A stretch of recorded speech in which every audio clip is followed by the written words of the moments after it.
Okay, we'll call this meeting to order. And I don't know who's keeping track of the roll. You can see who is here. We do have a quorum. I just take a minute to say that we're welcoming Melissa Blanton, who is the new city attorney. She will attend some of our meetings sometimes, and welcome.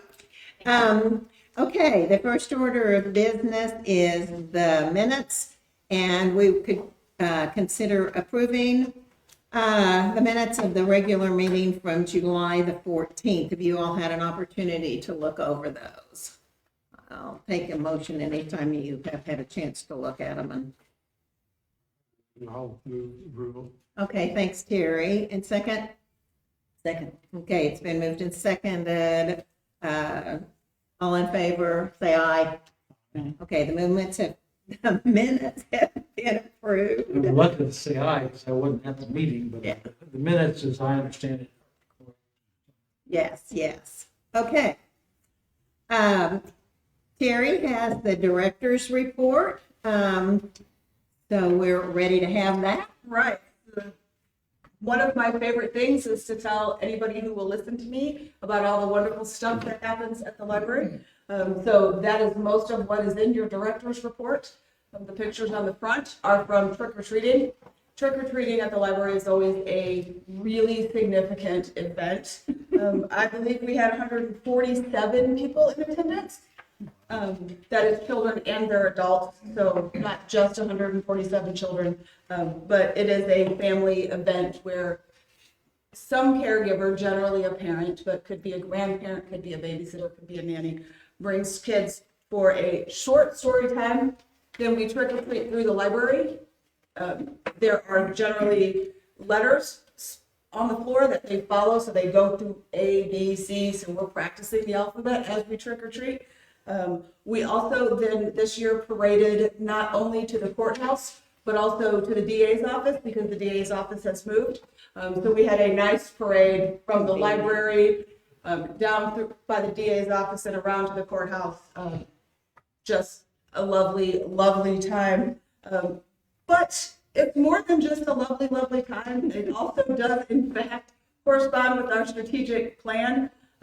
There are standards for ages 3 to 5 that include things like introducing them to community personnel.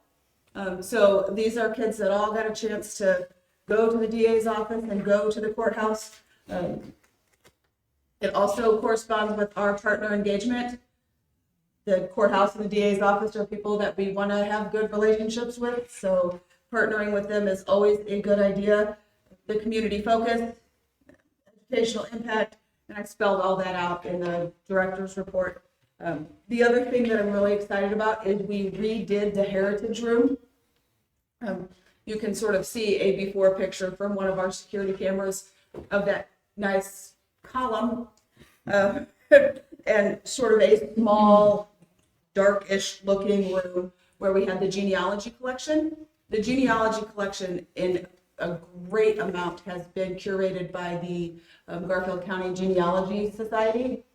So it is actually a really significant collection. I think all 50 states are represented.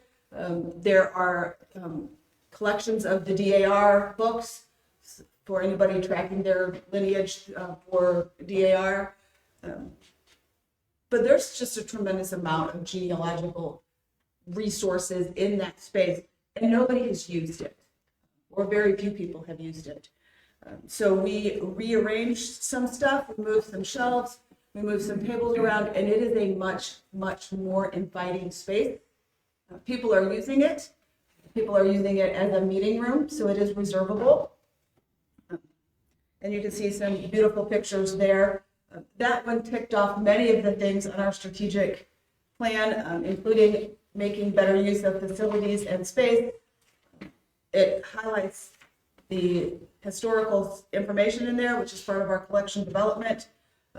Outreach and awareness, we are promoting this space. And our core values in action about creating equity for access. It's a very cool space. If you haven't had an opportunity to go look in there, you should. It's very interesting. There's a lot of great resources in there. And one of these days, I will be in there doing my own family history, because there is stuff from Kentucky and Virginia, way back to colonial, and some actually like immigration papers too. So it's very interesting. I'm also very, very excited about a upcoming partnership with the AARP Foundation that does tax aid. There is a huge demand every year. People ask us, is there anywhere I can get tax help? Is there anybody who does tax help for retired folks? Is usually, well, there's Stillwater, or you can go to some places in the city to work with AARP, but this year we're looking at having them here. And so we're very excited to have tax help for our community here in our community.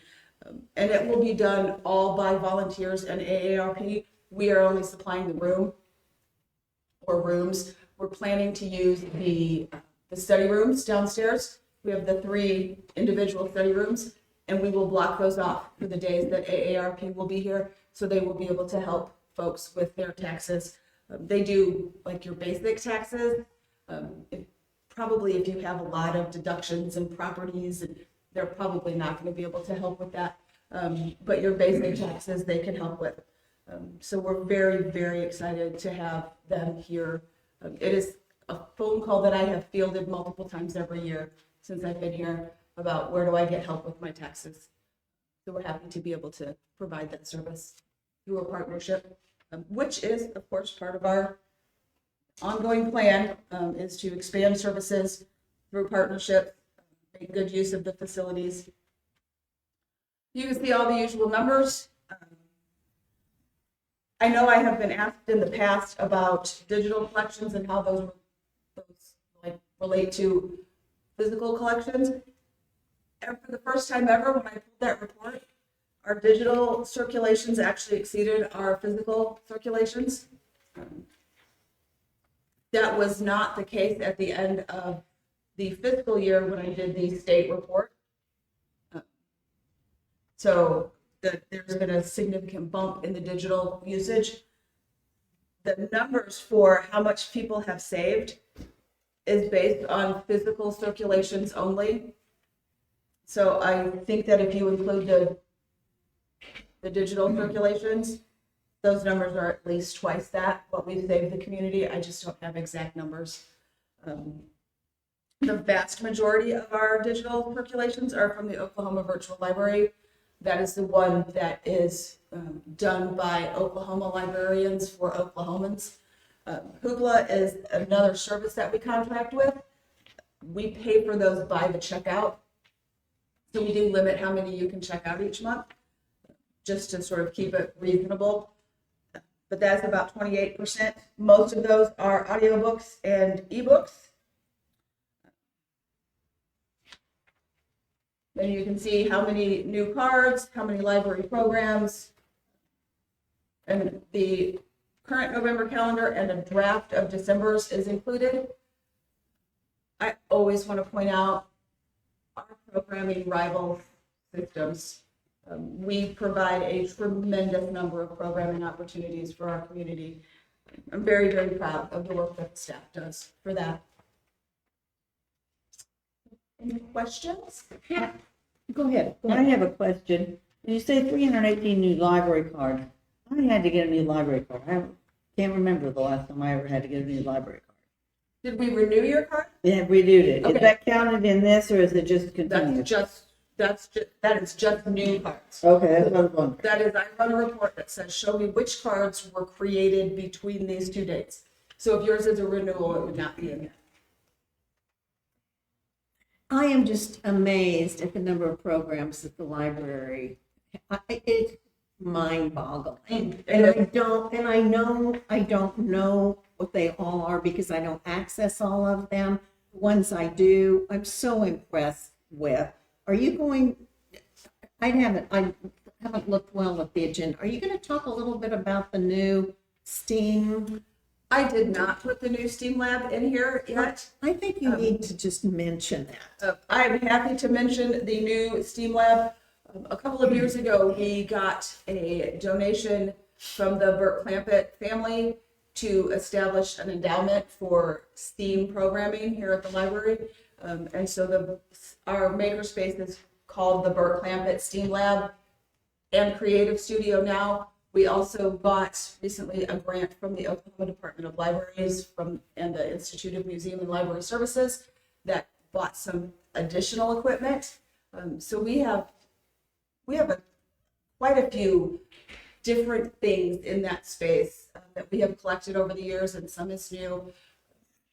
That is really a lot of opportunities for some hands-on making things or working with like little robots. There is a machine that will do embroidery. There is a sewing machine. There is a 3D printer. There are computers. There is Adobe Creative Cloud.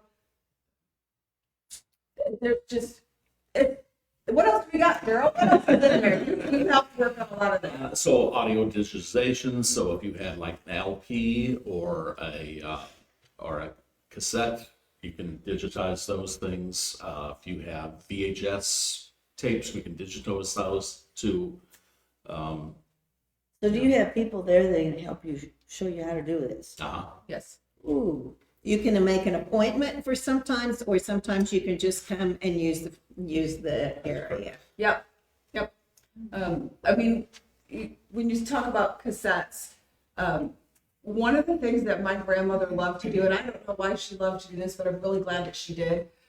She would just like start a tape recorder and just like record conversations at family events, like as we're all preparing Thanksgiving dinner, and my grandmother and my aunts and, like all us kids were, and one of my relatives actually over in England digitized that and sent us all CD copies of it.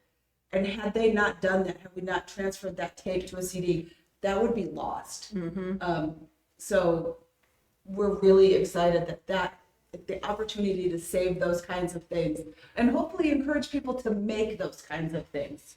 Like, I still get to listen to my grandmother's voice because That's great. she pushed record on a tape recorder and somebody got it digitized. Yeah, that's great. So I mean, like, that's a thing you can't, oh, I'm jealous.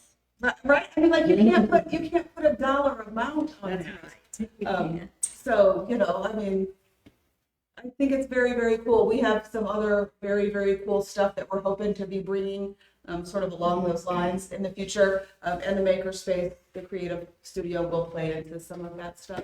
The old space was too cramped. Yes, People just didn't want to be in there trying to work. right. We couldn't hold classes in there.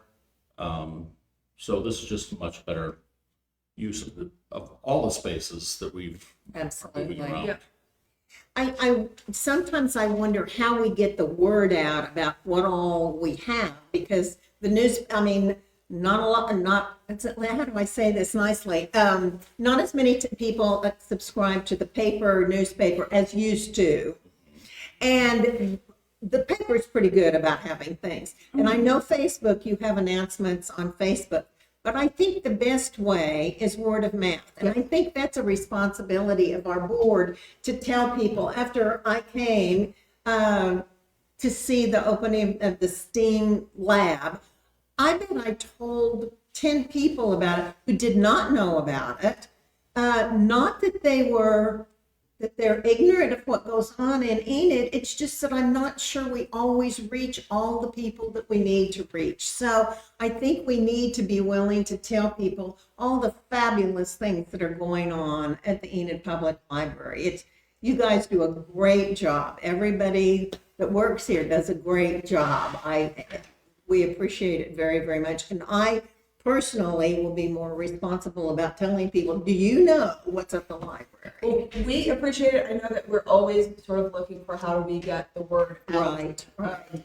Part of why I do the whole director's report, it could be a lot simpler, but it's out there. It's on our website. We now do a monthly magazine that we distribute. We would prefer people to get it by email, but we do have paper copies of that. Yeah, I'm willing to speak at any event where anybody needs somebody to talk about what's happening. I think that there are a large number of things happening in Enid, and sometimes it's hard to keep track of everything. right. Right. And then you think, well, nothing's going on, but it's not that nothing's going on. It's just that we didn't tell you yet, or we didn't figure out how to tell you yet. Right. And Terry has come to speak at a group that I am a part of, and she does a fabulous job. And there are usually questions because the people in the group are not aware of all the things the library does. So thank you. Any questions or comments about the Are you report? getting good usage for the STEAM lab? Well, it just opened on the 1st. Yeah. But I feel like, yes, I mean, there were 27 people or something that day. Yes, and there were more people that came back Saturday. Yeah. Which is tremendous over the 3 people in the previous 2 years. So, so it's much better so far. And I think that the word of mouth, I know that I talked to one mom who was the Girl Scout leader. And she was excited about the opportunity to be able to come in and use some of this stuff with her Girl Scout troop.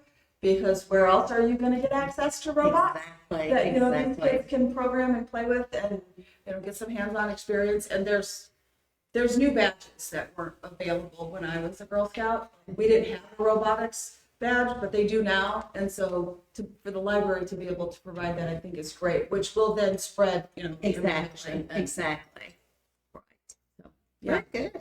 I think I'd like to echo what you said too. It's just unfortunate that it took me to get down the library board to understand how active this library is. Me too, Norman. And the paper does run some things. They have a calendar deal. but Right. they show everything. Right. So some of it. And I'm kind of interested, my philosophy is to adopt policies that allow us to stay out of the way. Right. Right. For a long time, I felt like I first started getting interested because there was some controversy. Yes. It just seemed like the board was trying to micromanage day-to-day things that really were in your way to some extent. And that, along those lines, I'd like to ask, just out of curiosity, I'm glad Mm-hmm.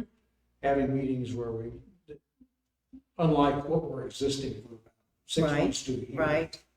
And, they were last, 2 hours sometimes and stuff like that. But are there, I find it odd that after looking at a period of time after time, meeting after meeting, there were books being contested, and people want to read controversial portions of books, TV, what have you, that all of a sudden there hasn't been any of it once, which I'm glad. But my question is, are people coming to you and expressing some protest about some of the books and you're just moving them without them having to come to the board? Is that going on? No. At one point, we rearranged and we moved the high school books onto a shelf that is the high school shelf in the adult section. And my philosophy was sort of the kids that are in high school are going to be looking for the books that they're looking for. And if their parents are okay with them going into the adult section, then that should not be a problem at all. There is a huge developmental difference between a 12 or 13-year-old in 6th grade and 7th grade and a junior and a senior in high school. That's a huge developmental difference. So I thought it made sense to rearrange that section. We also provided tiered cards so parents could decide, my kid can check out from this section, or they can check out from these 2 sections, or they have free range of the library. But that is a parental decision. The library will not censor. Parents can decide where their kids can select books from. And that seems to have quelled the fears. And so, I'm glad whatever we've done is done it, because it was very negative. For a Yes, while. those days are gone. I think that that Terry and her staff were very willing to make some pretty significant changes about where the books were, and then the tiered cards, I think, made a big difference, and I think that diffused what the problems were, and so I think they're probably gone forever.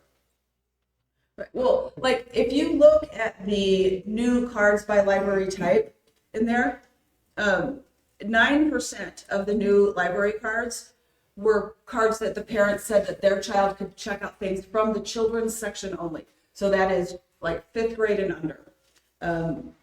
5% were cards that were the youth section only, so that is middle school and the juvenile section. The fact that parents are using that tells me that that was something that our community appreciated.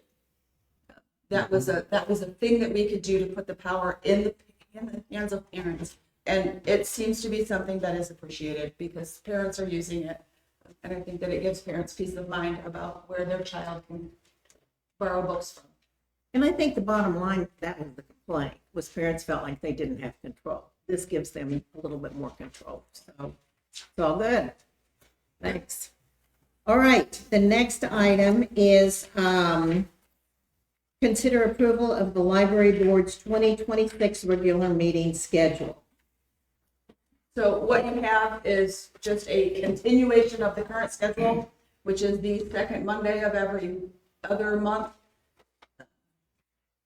Every odd month, actually, at noon. You can keep that schedule, you can change that schedule. It's broken. I mean, I don't think it's broken, but it's, it's y'all's meeting, so. I make a motion when we accept the new schedule, the schedule of regular meetings. I'll second And that. Terry seconded. All in favor, say aye. Aye. Opposed? Okay. In this, I would like to say, sometimes we don't know until we get here whether we're going to have a quorum or not. When Terry sends something out, if you don't mind to respond, yes, I'll be there, or no, I won't. I think people are pretty good about saying, no, I'm not going to be there, but not always. So if you'll just send back to her yes or no, then we'll know whether we're going to have a quorum. Okay, thank you. Okay, great. Okay, the next item is, I've lost my place now. We're looking at, Internet draft. Yep, the internet use policy. yes, I just lost the What internet. happened? Yeah. Okay, So what you have there is sort of two copies of the same thing. okay. I started working on a red line. And so you will see red line, underline means we've added something, crossed out means that we removed something. Green is we moved it around.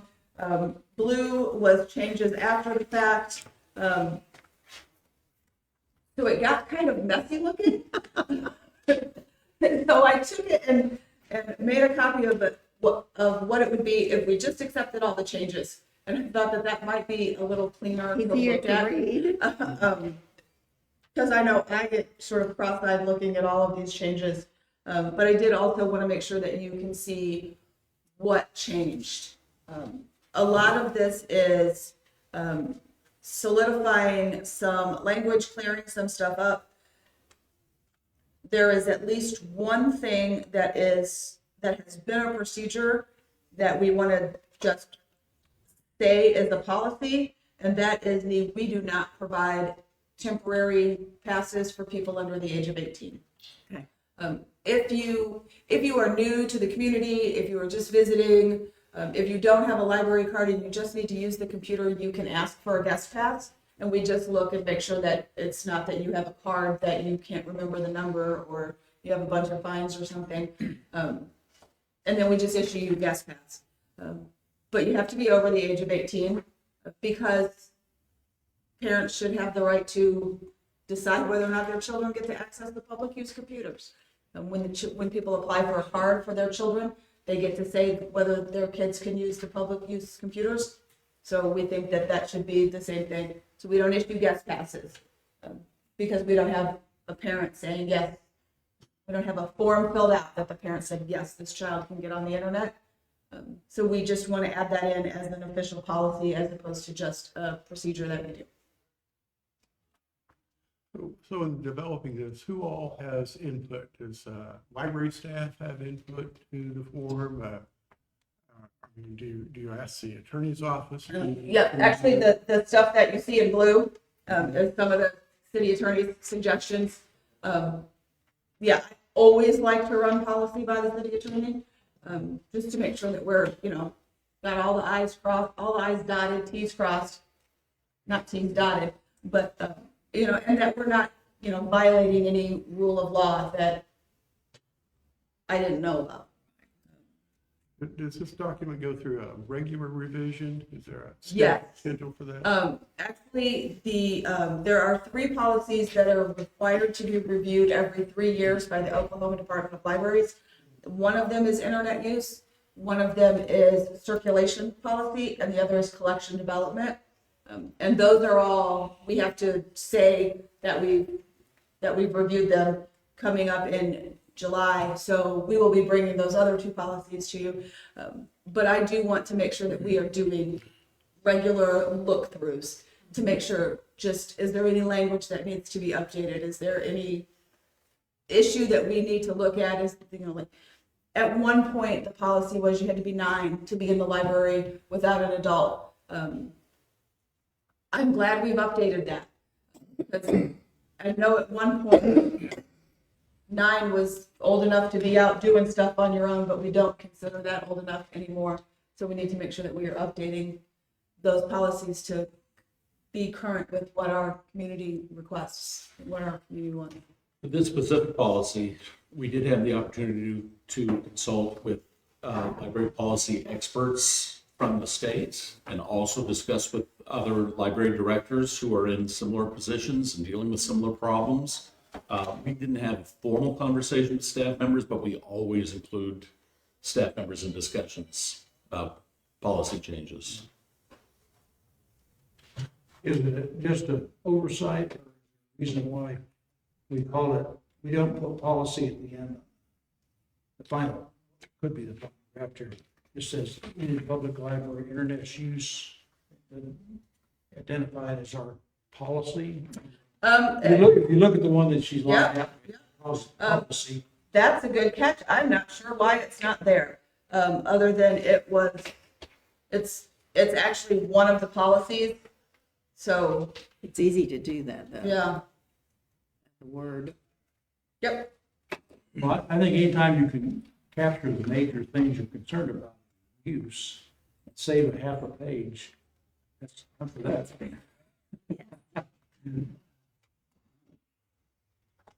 Okay. Have you had an opportunity to look it over and ask your questions? If I'm not in a hurry, but if we're ready, I'll entertain a motion to approve this policy change. Unless somebody has a suggestion, I move that we approve it as reflected in the corrected copy. Right. And I'll second. Been moved and seconded. Any other discussion? All in favor, say aye. Aye. Opposed? The policy has been approved. Okay, now we are, I think we're good. We have no public here, and so does the board have anything else? I appreciate in your director's report, you're linking activities back to the strategic plan of the library. Yeah. That's a good thing to do. Yeah. I always want to make sure that our programs are linked back to that. And it's actually part of the strategic plan to have documented those links at least 80% by the end of the strategic plan. So I know sometimes that people feel like the library just does some really cool stuff, and the stuff that we do is really cool, but it is purposeful. But even like trick or treating, there is a purpose to kids learning how to walk in the line and follow directions and meet people, and like there's a purpose to that. There's an educational component there that has to do with school readiness. So we want to show you that we're doing important work here. Well, and we got the strategic plan at the last meeting, which was 4 months ago. And it's good to hear you say that we're addressing that in different aspects of what goes on. So that's good. I think she follows the rules really well and the suggestions from other library entities. And so she keeps us safe. And everybody else here keeps us safe too. So I think we're all good. Okay, if there's no other business, I'll entertain a motion to adjourn. So move. Okay, all in favor? Aye. Aye. Opposed? No. We are adjourned. Thank you very much. Thank you. There is pizza There is a pepperoni palooza and a